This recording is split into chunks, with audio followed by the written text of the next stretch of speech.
Bonjour à tous, bienvenue dans ce Vendée Live exceptionnel à plus d'un titre et vous allez comprendre pourquoi exceptionnel. D'abord parce que les très mauvaises conditions ne nous permettent pas de faire l'émission en plateau, un plateau sous tente. Par conséquent, nous vous emmenons au cœur de la direction de course basée au Sables d'Olonne parce que c'est ici que tout se passe. Et puis aussi et surtout exceptionnel puisque pour la première fois dans l'histoire du Vendée Globe, deux IMOCA ont été contraints de s'abriter à La Rochelle. Clarisse Kremer a donc bouclé son tour du monde ce lundi matin à 4h36, 11h après Benjamin Dutreux. Et face aux conditions sur l'eau, c'est finalement encore en solitaire qu'elle a franchi la ligne. Et même si aucune arrivée ne se ressemble, l'émotion est toujours présente. Et qui est-ce qui a passé la ligne d'arrivée du Vendée Globe toute seule au milieu de la nuit, avec personne mais avec la même joie. Un peu moins de 78 jours. Un tour du monde. C'est action quand même. Voilà, je suis toute seule devant les Sables d'Olonne. C'est vraiment cool. Deux tours du monde.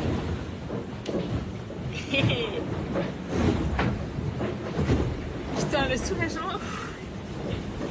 Allez, maintenant il faut aller à La Rochelle. On dirait une mauvaise blague, mais ouais. Et ouais. Je pense qu'il faudra un diplôme supplémentaire pour ceux qui font le petit bout en bas. Clarisse Kremer qui a donc été contrainte de se diriger vers La Rochelle et qui enregistre donc son deuxième Vendée Globe. Alors pour comprendre cette situation inédite, nous sommes au cœur de la direction de course, appelée aussi la DC, et avec nous l'un des adjoints de la direction, Pierre S. Salut Pierre. Bonjour Edwige. Alors explique-nous effectivement cette situation complètement inédite dans l'histoire du Vendée Globe. Ouais, effectivement, tu as raison et on l'a vu sur les différents fichiers météo depuis un certain moment. Ça allait être fort, très fort, un petit peu partout sur la façade atlantique en France.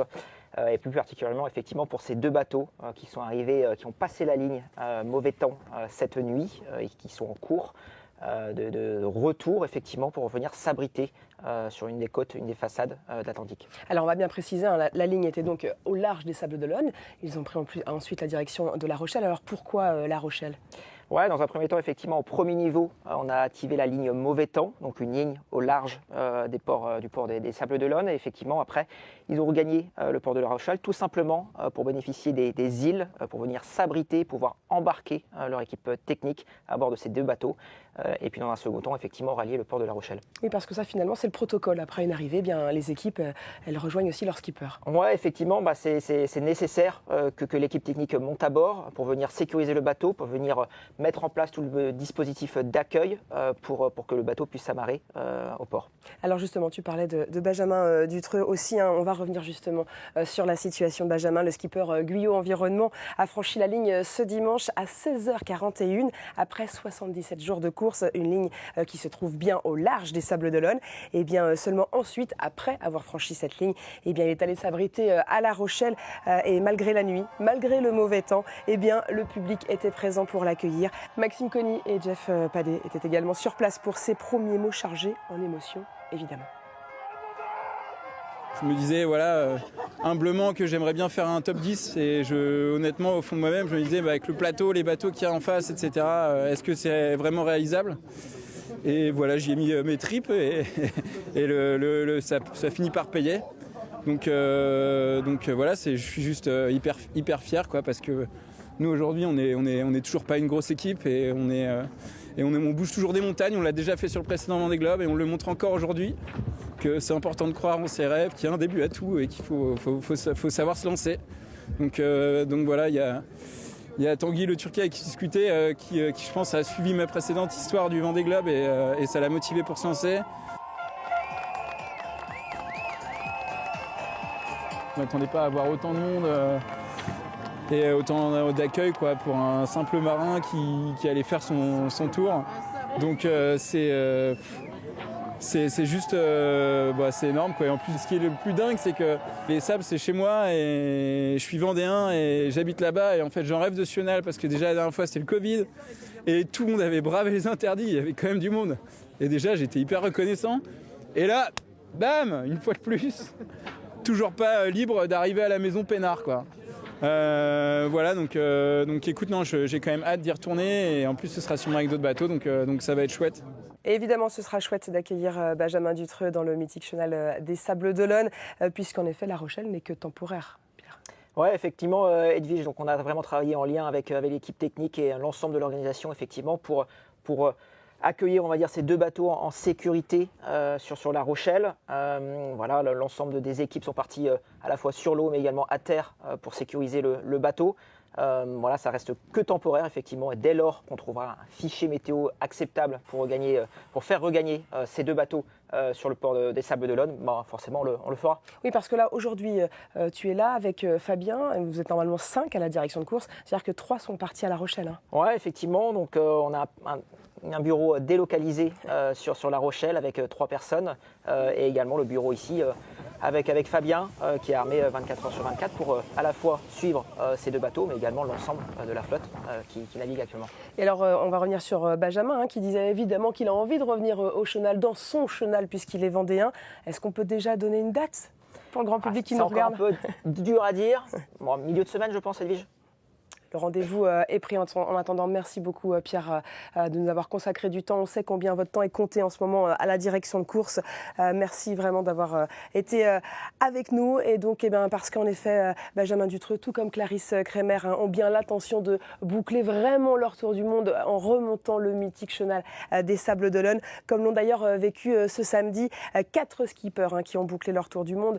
Souvenez-vous, Nicolas Lunven et Thomas Ruyant ont été les premiers à remonter le chenal en début d'après-midi samedi en 6e et 7e position. C'est ensuite Justine Métro et Sam Goodchild qui sont venus compléter cette journée incroyable à la 8e et 9e place. Moins de 24 heures après, Nicolas Lunven, Justine Métro et Sam Goodchild étaient avec Maxime Conny. Regardez cet entretien exclusif de 3 skippers. Regardez. Et ils sont là, réunis, bien au chaud, à l'abri du vent. Nicolas, Justine et Sam, à l'issue de leur premier Vendée Globe. Bonjour à vous 3. Racontez-nous, s'il vous plaît, les premières heures à terre entre les retrouvailles, la foule, la fête, le lit immobile. Qu'est-ce qui vous marque, Nicolas ? Ce qui me marque, c'est la remontée du chenal, parce qu'on a eu la chance d'avoir beaucoup de monde sur le chenal, presque autant de monde que, pas tout à fait, mais presque autant de monde qu'au départ. Sauf que le cœur est un peu plus léger quand tu reviens que quand tu pars. Donc c'était vraiment un chouette moment, beaucoup de monde sur le chenal, beaucoup de gens de PRB aussi, puisqu'on est en terre vendéenne. Donc à ici, domicile. on est un peu chez PRB à domicile, on joue à domicile. Donc beaucoup de monde de PRB.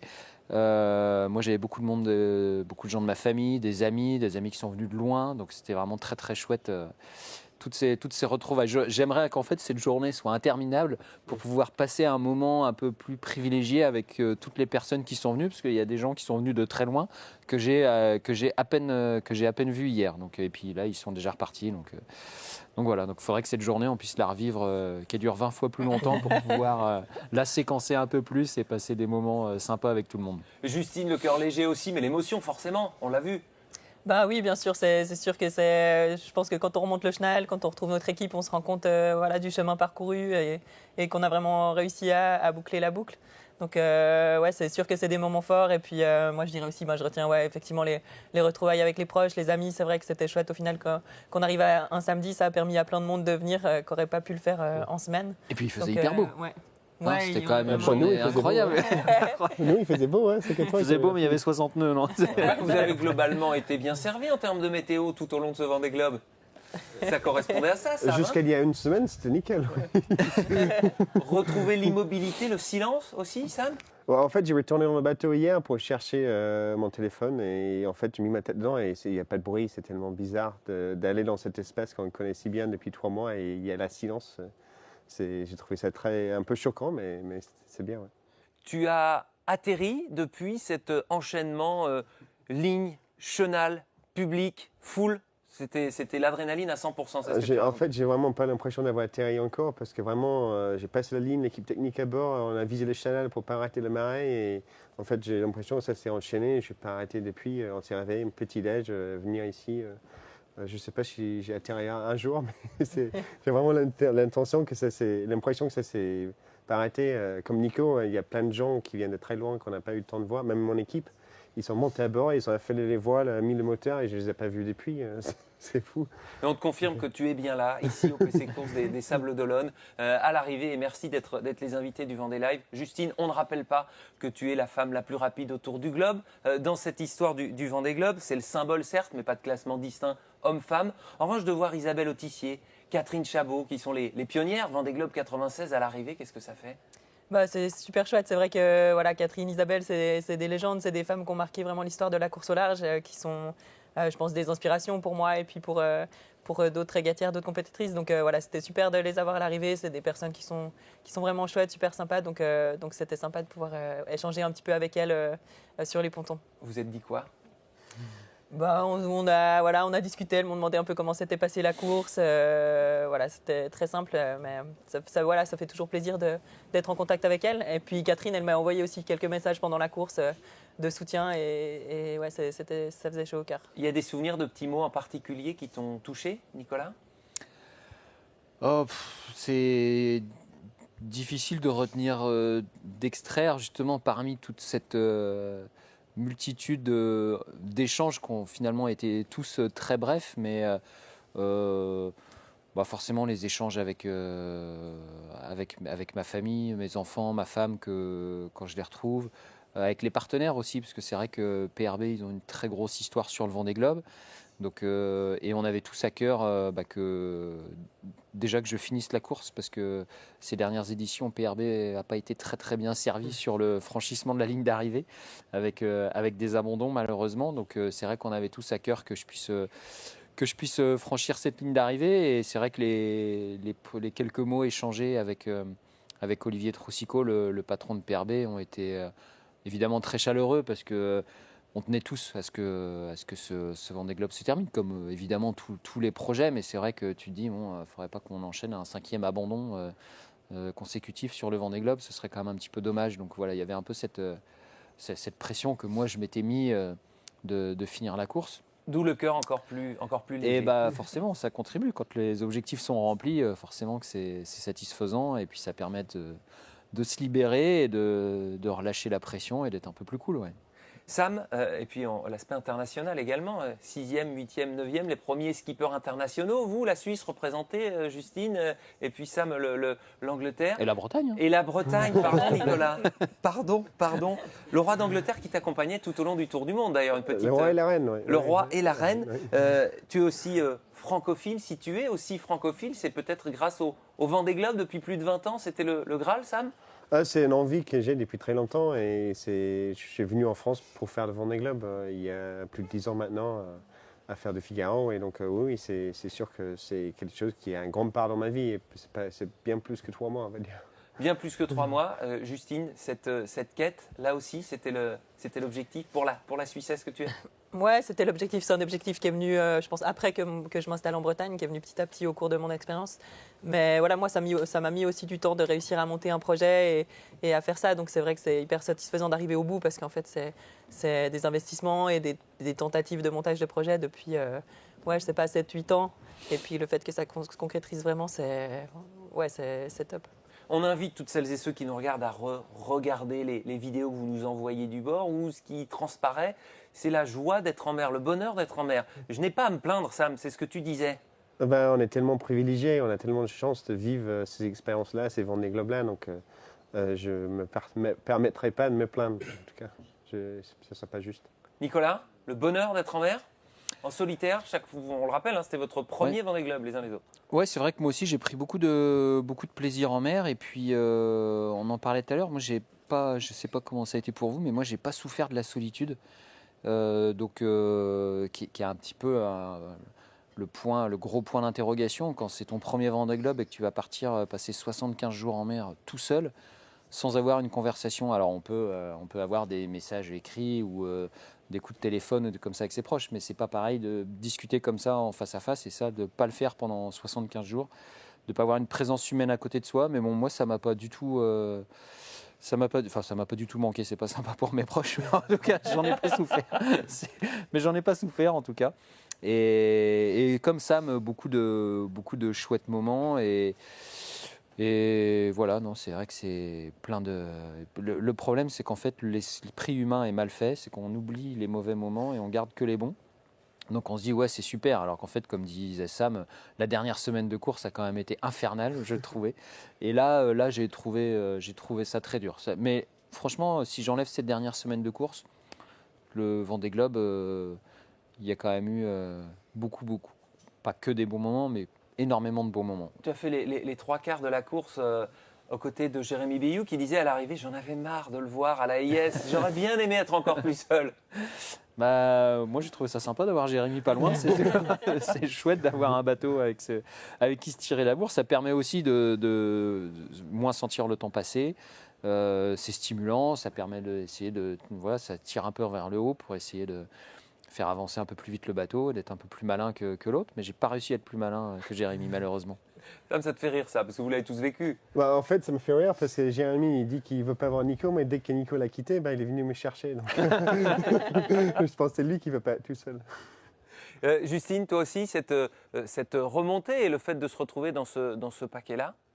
Bah oui, c'était chouette. C'est vrai que moi, j'étais plutôt au contact de Boris pendant pas mal de temps de la course. Mais non, bah, c'est la météo aussi qui fait les positions où on se retrouve. Ça joue quand même beaucoup.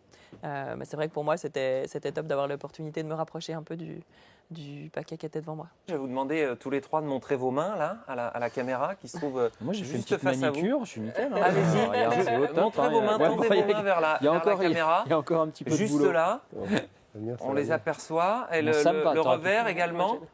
Et on s'aperçoit que c'est Sam quand même. Sam, quand même, Sam, il a fait un peu de sika sur sa grand voile un petit peu avant l'arrivée. Oh, Donc, ils sont sales, ces Anglais. Ça fait une semaine que j'ai gratte, mais ça bouge pas. À un moment donné, pendant la course, Sam, t'inquiète, ça finit par partir. De toute manière, c'est impossible de faire du sika proprement, je crois. En tout cas, moi, je J'ai sais pas commencé faire. avec les gants et puis à un moment donné, ça s'est changé À un d'ambiance. moment donné, les gants, t'oublies, c'est pas grave, tu vas avec les mains. Et puis 14 cartouches de colle, c'est ça? Bah, j'en pas plus, donc ouais, j'ai mis tout. Ah ouais, de Sika. Sika J'en sur avais la pas grand-voile, 14 en tout, moi. Hein J'en avais pas 14 en tout des cartouches. J'avais 14 et chez j'avais 16, j'aurais utilisé 16. Bah ouais, moi j'en avais moitié moins, je pense. J'en avais avoir 6 ou 8 des cartouches, ouais. Vous êtes copain de grand voile aussi, vous, avec quelques misères dans les dernières heures de course. Allez, t'es Vous plus l'avez discret que moi. Ouais, mais bon, pour moi, ça s'est passé juste quelques heures avant l'arrivée, donc j'ai pu, voilà, la GV tenait juste à peu près pour que je puisse continuer de naviguer. J'ai même pu, la renvoyer en tête, reprendre un riz quand j'avais besoin. Donc ça m'a pas, voilà, je pouvais mettre un peu moins de tension dans la voile, mais ça m'a pas trop handicapé. À part l'état des mains, à part le fait d'avoir passé un anniversaire, 35 ans par exemple pour toi, Sam, en quoi tu es rentré différent de ce Vendée Globe? Oh, ouais, ça, c'est une question dure, ça. Mais c'est sûr que c'est une expérience de vie qui est assez incroyable de passer 3 mois tout seul et juste de compléter un objectif et un rêve qui dure de plusieurs années. Après, comment je suis différent, je ne sais pas, je n'ai même pas atterri encore, donc c'est plutôt une question pendant 6 mois. Mais... On la repose dans 6 mois, le rendez-vous est pris. Je vous pose la même ou pas? Vous avez atterri, vous? Il y a eu quelques minutes de plus par rapport à Sam? Non, en tout cas, moi je dirais que pour une première expérience de Vendée Globe, ça permet de savoir comment on la vit, comment ça se passe. Et je pense que surtout en termes d'expérience de navigation, c'est énorme. Moi j'ai l'impression d'avoir appris encore plein de choses. En réglage, en météo, en bricole aussi, parce que moi aussi j'ai dû pas mal bricoler, c'est pas non plus mon point fort comme Nico.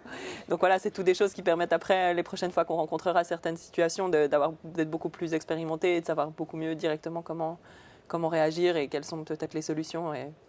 Et ouais, je dirais ça surtout. Nicolas, tu me vois venir, tu as eu le temps de réfléchir à la question?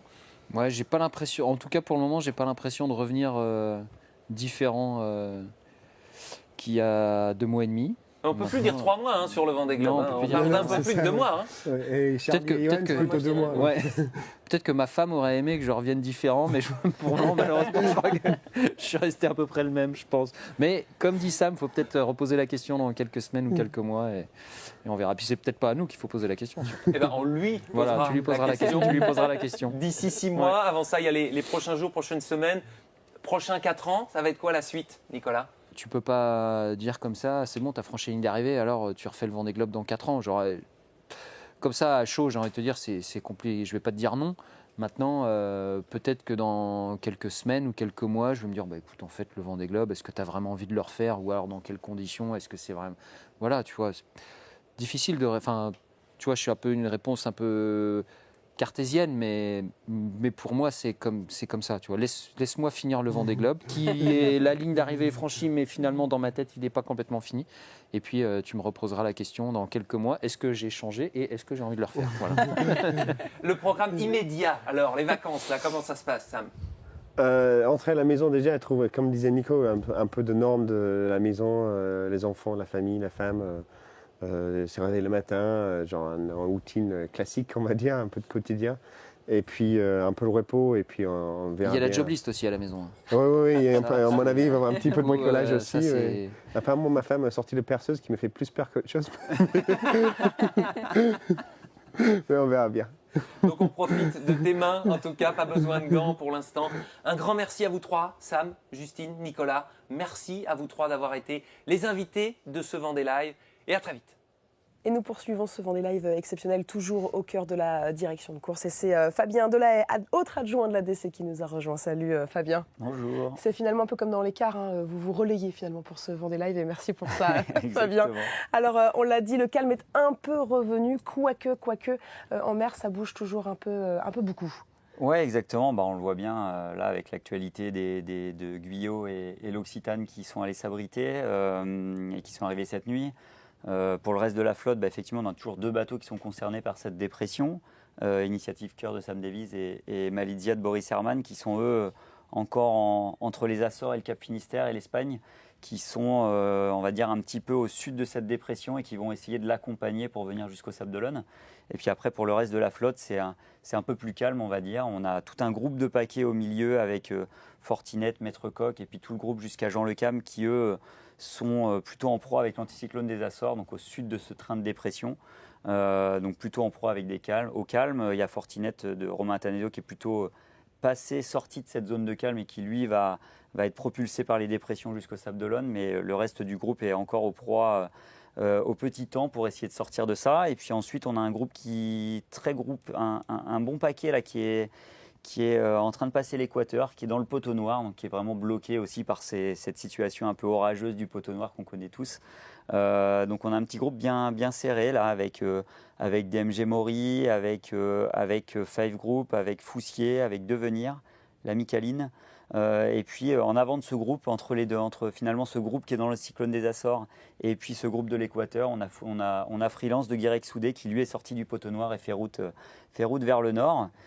Et puis dans l'Atlantique Sud, on a toujours nos 2 groupes finalement, un petit groupe formé par Sten Aswan, Human, Tudgut et Sing Chain, qui eux sont au large du Brésil, au large de Rio et qui vont se diriger progressivement vers l'équateur. Et puis on a notre groupe des 3 derniers bateaux, avec Coup de pouce, Fabrice Amédéo et Denis qui, eux, sont en train de quitter la ZEA et se retrouvent au pré finalement en train de jouer avec un anticyclone. Donc à tous les étages, il y a du jeu. Plusieurs salles, plusieurs ambiances. En Exactement. tout cas, vous êtes... on a beaucoup parlé de Clarisse et Benjamin, mais Ouais. votre œil est sur toute la flotte. Ça, c'est important de le rappeler aussi. Hein. Oui, exactement. Nous, on a scindé l'équipe d'essai en 2 finalement. On a coordonné au bureau des Sables d'Olonne, on a coordonné l'opération de La Rochelle, mais avec Pierre ici. Donc on tient le bureau à 2. H24 et on a forcément un œil tourné vers le reste de la flotte. Et alors si on vient forcément sur les futures arrivées, qu'est-ce qu'on peut attendre pour le grand public? Est-ce qu'ils pourront à nouveau être dans le chenal bientôt? On l'espère. Comme l'a dit Pierre, effectivement, il y a cette grosse dépression qui va évacuer et d'ici la milieu de semaine, on devrait voir arriver finalement le retour de Clarisse et de Benjamin et puis l'arrivée de Sam et de Boris. Donc on l'espère à partir de mercredi, on l'espère. Merci beaucoup Fabien d'avoir joué exceptionnellement notre expert aujourd'hui dans ce Vendée Live définitivement exceptionnel. Merci donc pour cette émission spéciale. Merci aussi à Pierre d'avoir été avec nous. Merci de nous avoir accueillis au cœur de ce réacteur qu'on appelle la DC. Vous l'avez compris, c'est ici que tout se passe. C'est ici derrière ces murs que vous veillez 24 heures sur 24 sur l'ensemble de la flotte. C'est ici que les skippers aussi appellent avec la ligne rouge. C'est ici aussi que les équipes viennent week-end pour organiser justement ces arrivées plus ou moins simples. En effet, allez, demain, on se retrouve à 12h30. Avant ça, on va terminer avec des images du large. À l'heure où certains ont retrouvé la terre ferme autour d'une bonne douche chaude et d'un bon repas, et bien d'autres profitent finalement de ces plaisirs simples, toujours en mer. Et ça marche aussi, regardez. Salut. Ce soir, c'est pasta. Je vais prendre des pâtes avec des pesto rosso et un peu de copa et de parmesan. Et je vais aller manger dehors parce que c'est magnifique le ciel. Vous voyez, c'est important que chaque jour, chacun fasse son petit geste écologique pour la planète. Moi aujourd'hui, je prends ma douche en extérieur, vous voyez, complètement naturellement. Ah, ça fait du bien.